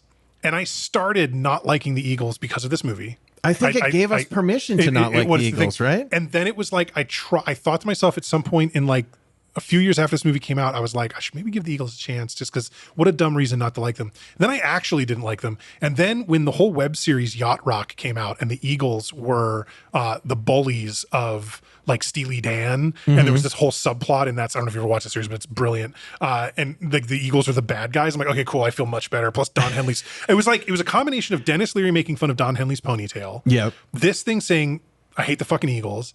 Yacht Rock making the Eagles the bullies. And the fact that I listen to their music and generally don't care for it. But like, it started off as so many other reasons not to like the Eagles that aren't particularly good reasons. Like you shouldn't like or not like an artist based on those things, but oh well. But I feel like I landed in the right spot. I think you're good. And I kind of feel the same way. I don't really like the Eagles. I do like Joe Walsh. I like a lot of his Rocky Mountain High is fantastic. Life of Illusion, he's got a lot of bangers, and he's not really an original Eagles member. He was more like a soccer sub that came in the band like once they were already going. So I don't feel like that's like super connected. All I know is Boys of Summer are pretty good. Boys of Summer, I'll give Henley that. Terrible song. Oh, man. Disagree. Don't like it. That's one of my least favorite things about Don Henley are the Boys of Summer and his ponytail. He mentions a brand and a model of specific sunglasses. He was doing it just to get free Ray-Bans. Good for him. Good for Don. But anyway, as he is now out on the street getting kicked off, Bunny drives by with the top down of her convertible, leaving Las Vegas, blaring in her, or Viva Las Vegas, or Elvis blaring in her stereo. Only bad song in this movie, I think. Yeah, I don't not like a good that song. But it fits because we're led to believe Bunny was in Vegas. It's literally the song's purpose, right? Is Bunny went off to Vegas, didn't tell anybody. Yeah. All of her toes attached. We are quite specifically shown all 10 toes painted green on the accelerator and stuff. So she is fine and she is driven off. And dude gets home and Maud is there. Yeah. And is basically just like, let's bang. I will say, good of him to like show up to his landlord's dance sequence. Like that's being a good guy. Landlord, we got to do something about the fucking security, dude. So bad. Why is there a person in my apartment every time I come home? It really is very often. Yeah. People are just in. Does the lock not work? Or like, what is going on? Maybe he even puts the keys in the lock one of the times. It's bad. But yeah, so they have sex, and after they're done, they're talking about Bunny and the money, and like, you know, he's like talking more and more about the case, essentially. Right? I mean, in a sense, this movie is a crime movie, right? It's a detective story in a lot of ways. But she like tucks her knees up to her chest and like sort of wiggles around underneath the covers. And he goes, "What are you doing? Is that like yoga or something?" And she goes, "No, it's to increase the chances of conception." And he like spits out his drinks. It's like, let me tell you something about the dude here. I'm not. And she explains she wants somebody who is basically a sperm donor, doesn't like wants nothing to do with the kid, has no interest or whatever. And he's like, oh, okay. We're good then. It's funny how that whole family, like when the dude comes along, they're like, oh, we could use a guy like this for something. And he gets put into play in all these different ways where it's like, why would you just have to look around a little to find a better sperm donor than that. Exactly. But this is when she reveals to him that Jeffrey Lebowski, her father, has no money of his own. Right. This is the full That's right. layout of like, he has no money of his own. All of it's it was all mother's. Now it's like in the foundation. And obviously I have the inheritance. He gets an allowance from the foundation to run it, basically like a salary, but he does not have money of his own. That house belonged to her mother. You know, she just doesn't care to, you know, she's fine with him living there, but it's like, he has no money. And this is something that, you know, dude is like, oh, now he's starting to think Bunny didn't necessarily kidnap himself. Did the Big Lebowski have something to do with it? Right. Right. It's sort of where he's at. He goes out from the apartment and he sees the VW bug again. There's the VW bug Yeah. again, and he catches. He sneaks up where the guy who's sitting in it like doesn't have time to drive away, so he quickly just picks up a newspaper and starts like aggressively reading it. God. The actor's John Polito, who's I love that guy, hilarious. man. He's so character funny. actor. Oh, so good. And he refers to him. He's like, "I'm a brother, Seamus." Yeah. Like, what? Like an Irish priest or something? Like, Yeah, like, so what? he No. thinks so. He's been hired to follow Bunny. Yes. By Bunny's parents, the Right. Knutsons, the right? Knutsons of Wisconsin So or something. you know, Yeah. she clearly ran away from home or left town to go on this adventure and marry the Big Lebowski and Right. stuff. And this guy's convinced that the dude is also a private detective Yes. based on his movements and all that stuff. Playing Which one very side kind of against the Dumb other. and Dumberish, you know, Yes. where they think that, oh, gas man, how does he know I have stomach problems? So now we have this guy in play who's Yeah. like on behalf of Bunny's family looking. So Yep. we've got a lot of people converging here. Although I don't think he comes back. I think this is the only time we see yeah, him. we don't like, see him we much. get him again. But what we do see is at a diner, the three nihilists and a woman who looks very much like she belongs with them, very European, Mm-hmm. kind of whatever. They're all sitting around ordering pancakes and waffles and shit like that for Lingonberry breakfast. pancakes. Lingonberry pancakes, all that stuff. And we cut, you know, the camera pans down to her foot, and they've cut out her boot to make room for the packing around where they cut her toe off. She only Yeah. has four toes on one side. So that's whose toe it was. That's whose toe they decided to pretend was Bunny's toe. Like, I don't think the plan was very good, but that was the plan apparently. And there are four of them, it seems like, right? Yeah. Yep. So I mean, does she get $250,000. more of a cut for losing the toe? Well, she gets more of a cut yeah. in one way at least. Yeah, it seems like it would be mean- a four-way split. I don't know, because she doesn't do any of the other work. That's right? true, They that's are doing true. the ones. She's They're the just the muscle. toe. Yeah, they're the muscle. They're trying to do the pickup and everything. So I could see it being a straight four-way thing. But yeah, she was figuring. I mean, $250,000 for your baby pinky, for your pinky toe on. Well, Sure. I could see it. Some people lose stuff for free. That's true. Only half, but yes. So then it's okay. Where are we after this? So Bunny's back. So that's right. Lebowski goes back, or the dude goes back to the Big Lebowski's That's house right. and sees that Bunny's car has been like crashed into the fountain Yeah, at the main bad. entrance there. With that fucking Viva song still Las playing. Vegas still blasting. Just ludicrous on some kind of single song loop or something. I've known people like that in life, and Yeah. people have gone through these phases where I'll listen to the same song over and over for 20 plays in a row. Yeah. Maybe Bunny's one of those. I could see that. My problem is 1991. How do you do that with a cassette tape? Eh, I mean, because like you get CDs. no, Burn in yourself a 91 CD? in a car. You're not in burning 91. CDs. We'll figure it out. Ridiculous. It's just a long song. That's how interminably long that song is. Yeah, it it's never not- ends. You know what ruined that song was like the Super Bowl a couple years ago when the Chiefs won, and then like Travis Kelce grabbed the microphone instead of saying like I'm going to Disneyland, and he sang like way too much of that song in his stupid, annoying fucking voice. How do you really feel? At the Lebowski's house, they're Yeah. like, okay, so Bunny's back, and Brant is very much like, oh, thank you for your services. Yeah. Like, looks like she came We're all back, good. everything's fine, Yeah. we're good. He's like, no, fuck this. Like, I want to talk to Lebowski, Yeah. right? And this is when they're talking to him at first, and Walter goes, "Let me tell you something else, dude. I've seen a lot of spinals. This guy's a faker." Yeah. It's just, I've seen a lot of spinals. This is such a line. Oh my God. So he picks him up out of the wheelchair and is like, he's going to watch, dude. And he like lets him go. And of course he crumples to the floor because God. he is paralyzed from the waist down. And he's just sitting there sobbing. And it's like, help me put him back in the chair, Walter. Jesus Christ. Like, So sad. So we're back at the bowling alley. Yep. And like every scene that it's shown so far of Donnie, like Donnie's throwing strikes every Yeah. time they're back at the bowling alley. So this one, he throws it and he leaves a pin up. So Yep. he gets 9. He's just kind of like gets a little look like, like, what's up with that? that's off. And I think, are they up against Jesus and Liam at this point, or they're just talking about upcoming? This is when Quintana they gets moved the day pissed, yeah. because of Walter's Judaism That's conversion. right, because it was going to be on Saturday, and so they got him to move it to Wednesday or whatever. And Quintana's like pissed about it and yelling at him about it, and they're just like, yeah, whatever. They go to leave, and that's when they see the nihilists. Oh, I think have they set the car on fire? Yes. That's right. Yeah, they've set his car on fire, and it's like, we want some money, Lebowski. And it's like, dude, there was no money. There was never any money in the case. There was never any money. Like, we all got screwed by the Big Lebowski. There's no money. And the nihilist is like, but my girlfriend, she cut off a toe. She thought we were getting $1 million. It's not fair. Fair. And that's when Walter's like, let me tell you about fair. Like, oh my God. Yeah. So it's a good little fight sequence there. Oh, Walter ripping a guy's ear off with his mouth, like biting it off, whatever, straight Tyson style. The psycho you want on your side. Oh, hell in yeah. a fight. Absolutely. Like, you don't want him near you anywhere leading up to a fight, but if the fight is already inevitable, and let's he's going to be Walter he's going to just like defend you or be on your side. Yeah. Yes, please bring it on. for sure.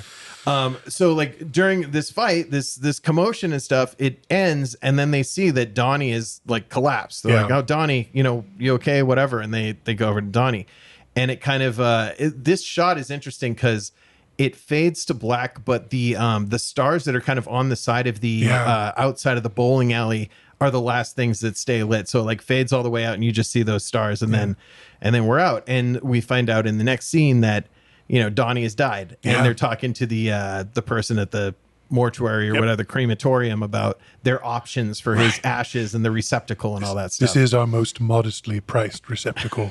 It's like, we're just going to scatter the ashes, man. We're not going to like pay you $180 or whatever for an urn, which I think is like a reasonable thing. I mean, they can usually they can give it to you in a bag. Yeah. I've seen them do it. Yeah. Like, it is possible. But they decide to go to Ralph. He says, Ralph's nearby. And they go and they get like a Folgers coffee can and obviously dump out hopefully they save the grounds. It's, it's good coffee. Yeah, no, they gotta save the grounds.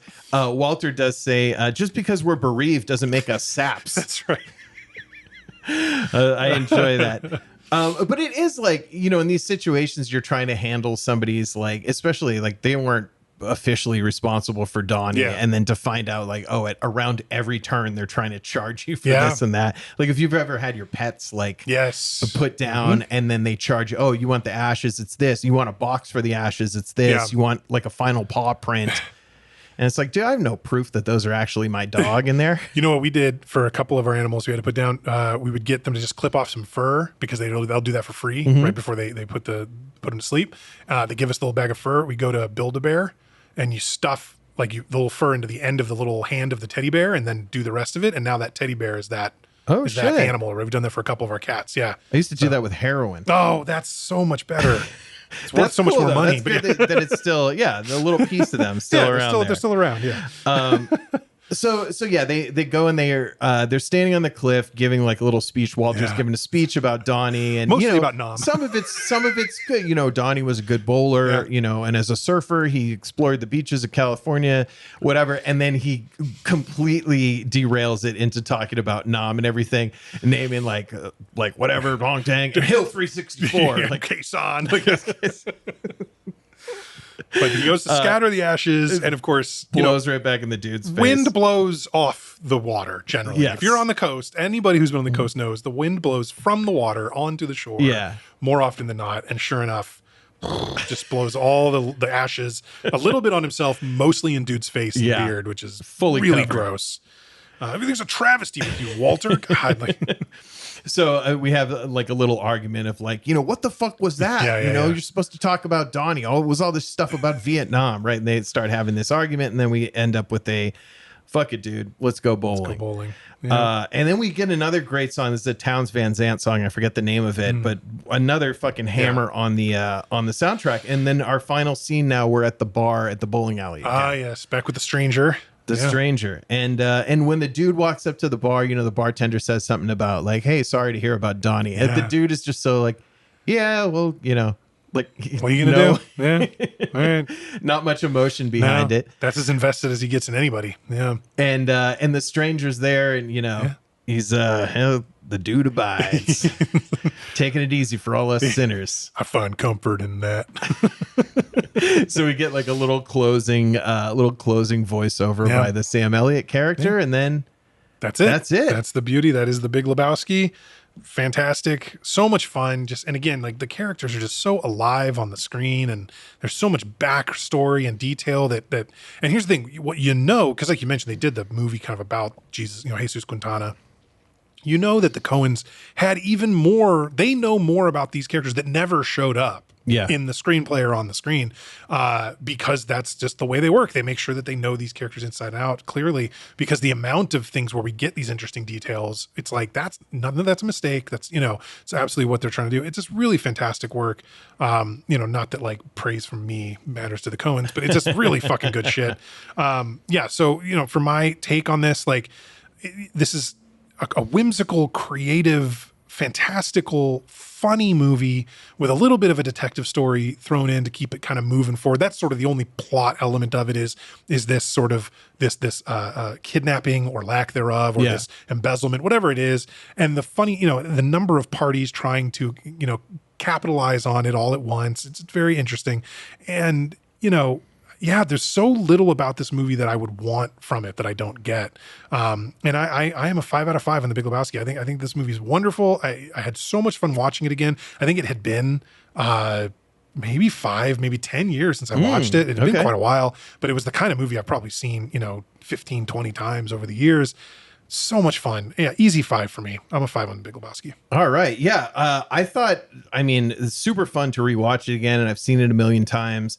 Again, the cast, like top to bottom, great. Yeah. The music, top to bottom, great. The way it looked, like all these things that don't have to do with the actual script and stuff. It's just like, well, you nailed all this to even begin with. One thing I wanted to bring up that I have read about over the years and wanted to get your thoughts on it is the idea that Donnie, the Steve Buscemi character, was like kind of a figment of Walter's imagination throughout the movie. And I feel like the dude interacts with him directly a couple times. Yeah. But one thing I thought of is all the bowling teams seem to be 2-man teams. No, yes and no, because there's a point where like Liam and Quintana talk to each other, or walking together a lot, just the two of them. But then there's a point where one of them bowls a strike and there's another guy wearing a very similar shirt, like waving at them. Okay. So it does seem like it's 3, at least in a few cases. And the big reason that doesn't work is then whose ashes get thrown all over dude at the end of the movie. Right. If Donnie was a figment of Walter's imagination, like, right. How does that work? The idea, so one of the deeper cut things that I read is the idea is that Donnie is maybe like one of Walter's non-buddies that's died like a long time ago. So it could be that when the Donnie fake character died, then Walter was actually able to spread these real ashes of his non-buddy Walter or Donnie at the time. Yeah. But this is, you have to be smoking much bigger joints than the Lebowski has access to, the occasional acid flashback and all that to get that. But I just think it's interesting that it says a lot about this movie because people don't theorize about dog shit movies, No. And the nature, the whimsical fantasy nature of it lends you to believe, maybe they were going for something weird like that, something Fight Clubby. And how much like bits of deep backstory they give you for minor characters in this would prompt people to kind of think more about what else about these guys, we get zero of that about Donnie. We learn nothing ever which about is Donnie. Really funny. Well, I guess everybody, he's a surfer or whatever he says, but and not even till the very end, true. Right? Yeah. It's a good point. But yeah, that's interesting because everybody else we do, and not for Brandt, we don't get any background. No, true. And then the theory I read about Brandt is that he is actually the Big Lebowski's son. Oh, not the dude's son, but Lebowski's son. Oh, that could be.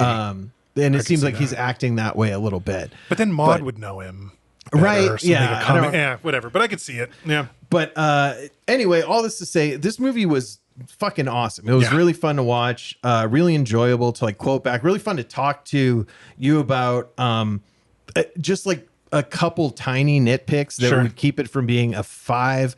That maybe made it a little long, but honestly, like I'm glad all that stuff is there because we're talking about it, like the gutter ball sequence, all that kind of shit. But yeah, in the top, this is a top 3 bowling movie of all time, alongside Kingpin and There Will Be Blood. That is bowling alley scene there. Bowling alley scene. I drink your milkshake. I forgot that was in a fucking bowling alley. I'm like, bowling and There Will Be Blood. Like, oh yeah.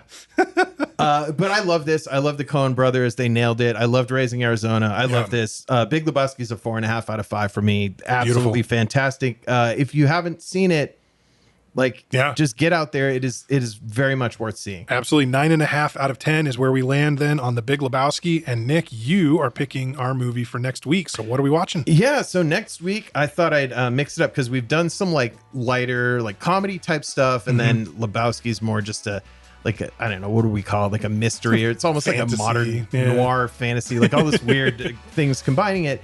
So, and we had in the past done a lot of like action sci-fi, and we're getting more now into the sci-fi with this selection. With this one, we are going to go to the film year 1997, and we're going to go to the actual year, 2214? It's actually more like 2250 something or 60 as shows later. But okay. Yes. So 20 in the 2200s somewhere, some year that's never actually going to happen.